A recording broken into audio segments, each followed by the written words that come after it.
Chapter 10.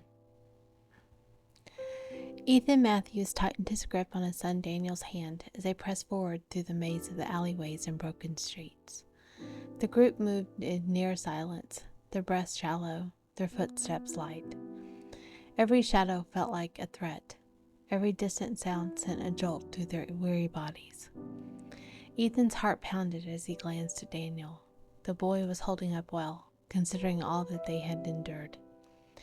He was too young to bear this weight, but what choice did they have? The world they once knew was gone, and survival meant staying ahead of the enemy's reach. Behind him, Pastor Robert Hayes carried the burden of guiding this small remnant. His faith remained steadfast, but the weariness in his eyes revealed the toll of loss and uncertainty. "We're almost there," Robert whispered. "Stay together." The ruined remains of the city loomed around them, its skeletal structures standing as a monument to what had been lost. Once bustling neighborhoods had become silent graves of abandoned homes and shattered businesses. Smoke curled in the distance, the remains of another purge by the Global Unification Initiative.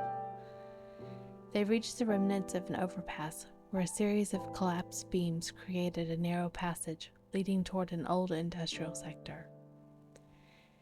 It was rumored that other believers had gathered there, hidden away in the ruins of an abandoned shipping yard. Pastor Hayes turned to the group, his voice low but firm.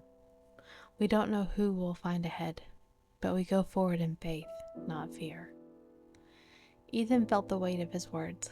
Faith had kept them moving, even when everything else had fallen apart. Now it was all they had left. The air inside the warehouse was thick with dust and desperation. Oil lamps flickered, casting long shadows against the walls. Pastor Hayes stood before a small congregation, men and women who had risked everything to avoid the initiative's grip. He cleared his throat, feeling the burden of their expectant gazes. "My friends," he began, his voice steady, "we stand on the precipice of something far greater than ourselves. The world around us has chosen darkness, but we are not abandoned. We are not without hope." His hands gripped the wooden crate he used as a podium. "The Global Unification Initiative seeks to erase us, to silence our faith. But we are the remnant, and though we are few, the Lord has always used the faithful to stand against the giants of the earth." A murmur of agreement rippled through the crowd. "I've lost much," he admitted, his voice cracking slightly.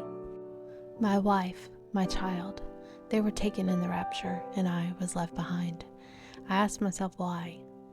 Was I not faithful enough? Did I fail them?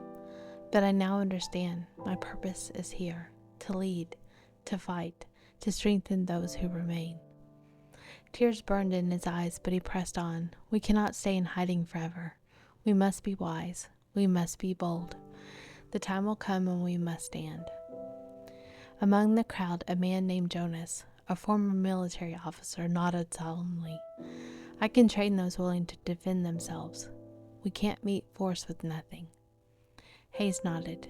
"Then we begin tonight, not with weapons of war alone, but with the full armor of God." Hope stirred in the room. The resistance had begun. Celeste Warren stood in front of a towering glass window of Adrian Lucero's penthouse, looking down at the cityscape bathed in neon lights and shadows. The view was breathtaking, but it felt like standing on the edge of a chasm. She had everything she had worked for: power, status, a place at Adrian's right hand, and yet the gnawing sense of unease refused to leave her. Her conversation with Adrian earlier had left her shaken. His vision for the world was intoxicating, but the methods, like branding, the executions, the fear, but it was too much. She had followed him this far, but how much further could she go? A knock at the door startled her. "Enter," she called, her voice steady despite the turmoil inside of her. One of Adrian's enforcers stepped in. "Lucero wants you in the control room. We've received intel on Pastor Robert Hayes and a growing resistance." Celeste inhaled sharply. This was it. She was expected to deliver the final blow against a man who had once been a friend of her father's, a man who had spoken words of life into her when she was young. She nodded and dismissed the soldier, but as the door closed behind her, she remained frozen. Could she really betray the last piece of herself that still believed? She turned toward the mirror, staring at the woman she had become. Her reflection showed confidence, but her heart told a different story.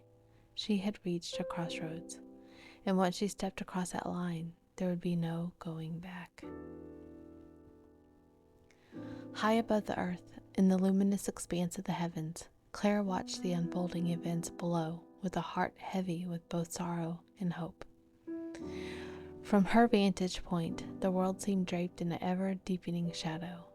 But within that darkness, tiny glimmers of light shone. Ethan and Daniel pressing forward in faith, Pastor Hayes rallying the remnant, and even Celeste standing on the edge of a decision that could change everything. Beside her, the Archangel Michael observed her in silence.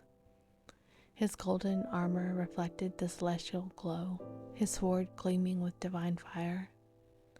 "The battle intensifies," Claire murmured. Michael nodded. "Lucero's forces grow bolder, but so does the faith of those who remain." Claire placed a hand over her heart. "I see Ethan's resolve, Pastor Hayes' conviction, and even Celeste's struggle. There is still hope." Michael's gaze remained steady. Their choices will determine much, and the enemy knows it.